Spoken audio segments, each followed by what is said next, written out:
So good day everyone, I'm Mark Justin Bato and I'll be performing to you the bed making. So the bed making, it is very important to assess the client's condition first. So we need to check the skin condition of the client to see if there's any special mattress, footboard, or heel protectors to prevent any pressure source. Also, we need to assess if the client they can move or reposition themselves as this will help us to decide if they will be needing a full assistance. Also, we need to check for any signs of incontinence or fluid leakage so we can prepare any waterproof pads or extra sheets if needed. Also, it is important to read any specific instruction from the doctor, especially when we are moving or positioning the client safely. Then after the assessment, we need to prepare all the equipment that will be needed. Finally, before starting the bed making, we need to look around the room to check what cleanness the client already has. This helps us avoid wasting supplies and keeps the client environment and neat and organized. And for our equipments, we have the pillowcase, also the bath sheet na papalitan po natin mamaya sa patient, bottom sheet, draw sheet, and lastly, we have the top sheet. Also, we'll be needing the hamper kung saan pa natin nilalagay ang mga used or contaminated linen na ginamit na ng patient. And also, gloves para po maiwasan natin ang cross-contamination. And now, we can perform the procedure. First, identifying the client and introducing ourselves.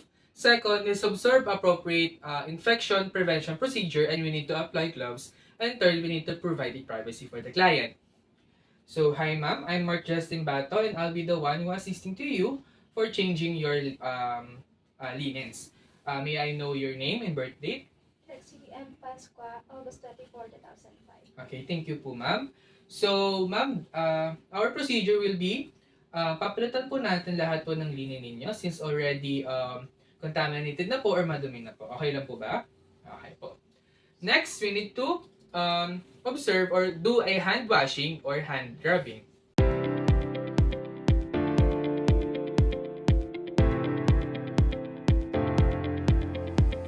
Next, we can apply the gloves.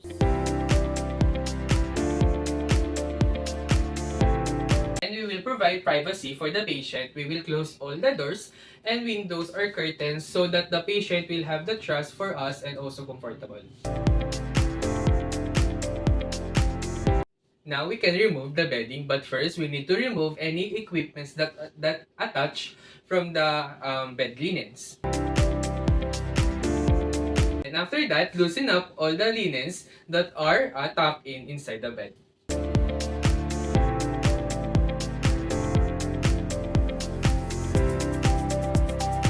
So after removing the loosen up all the linens inside the bed, we need to leave the top sheet from the patient so that hindi po lalamagin ng ating patient. And now we can change the bottom sheet and the draw sheet. But first, if your bed or the hospital bed has any rail, we need to itaas po muna siya bago po natin siyang i-side up or side lying si patient.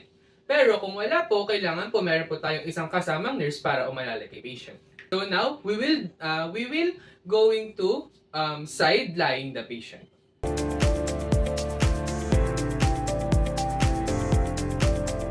Also, we need to adjust the pillow of the patient.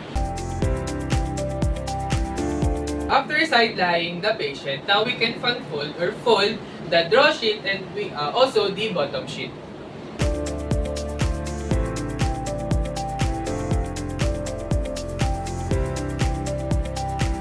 So next, we need to change our gloves because it's already contaminated.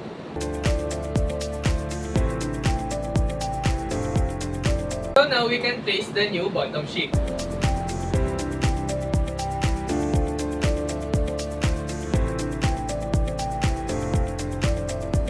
Now after placing the bottom sheet, now we can vertically unfold it to going to the far side.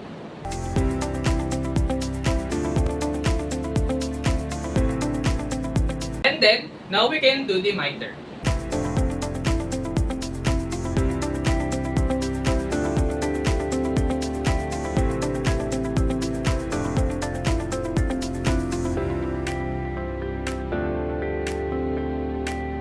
Next, after doing the miter, now we can put or place the new draw sheet.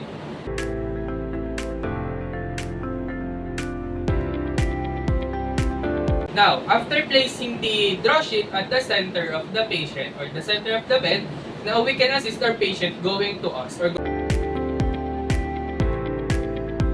After moving the patient toward us, we need, before we leave, we need to raise our railings para po meron pong kakapitan si patient kapag nag-side lie po ulit siya. So, since we don't have any railings in our bed, we need a nurse para po mag-assist kay patient. So now, we already have a nurse on the other side. Now, we move the patient to the other side.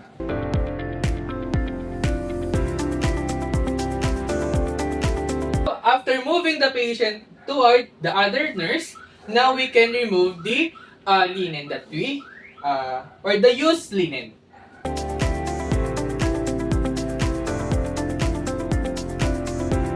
After that is we need to put it into the hamper. So after touching the used linen, we need to change again our gloves.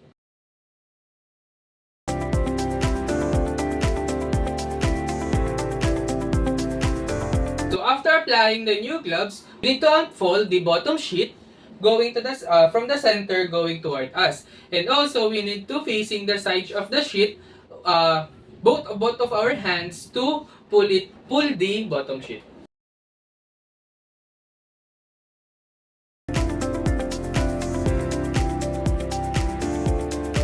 And now we can pull also the draw sheet.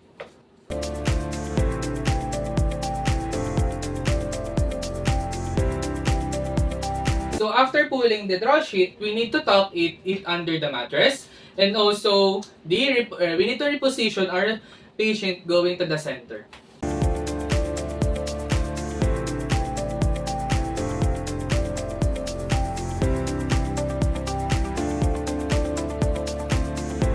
Now, after getting back the patient to the center of the bed, we need to also adjust the pillow.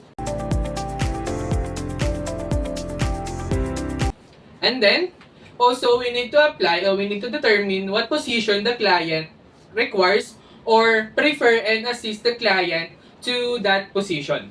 So also we need to apply the complete top bedding, also spread the top sheet over the client, and either ask the client to hold the top of the sheet and tuck it under, or if the patient is unconscious, we need to tuck it under the shoulder of the patient.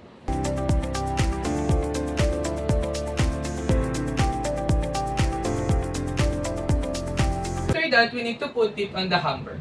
Putting it the hamper, we need to also to change our gloves since we touched the contaminated linen. After changing the top contaminated or used linen or top linen, now we can get the top or the blanket of the patient.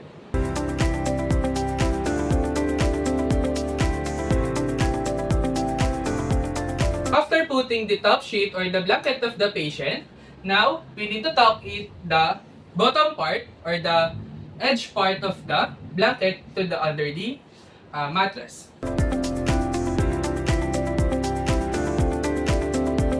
After tucking it under the mattress, yung ating blanket, we can do a miter and ililib lang po natin siya na nakahang para po makagalaw pa rin si patient.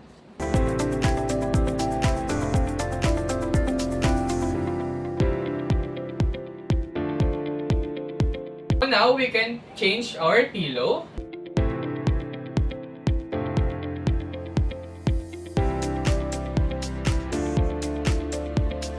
After doing the bed making, after po natin magawa, ayusin ng ating blanket, we need to ensure the safety of the patient. So if yung bed po niya is naka-raise, we need to lower down para po maabot po ni patient ang sahig.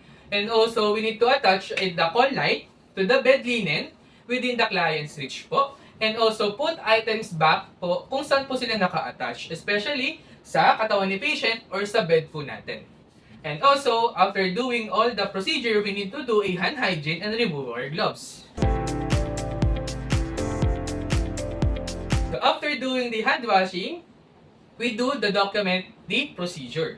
So after po ma-document natin ang procedure, we need to include there yung linen ng mga ginamit and also kailan siya pinalitan and bakit kailan siya papalitan ulit para po malaman po ng susunod na nurse kung kailan papalitan ang linen ni patient. And then, we need to conduct a appropriate follow-up such as determining the client's comfort and safety, patency of all the drainage tubes, and client's access to the call light to summon help when needed po. Also, we need to assess or reassess all the tubing such as the oxygen apparatus, IV pumps, and anything na nakakonect po sa ating patient.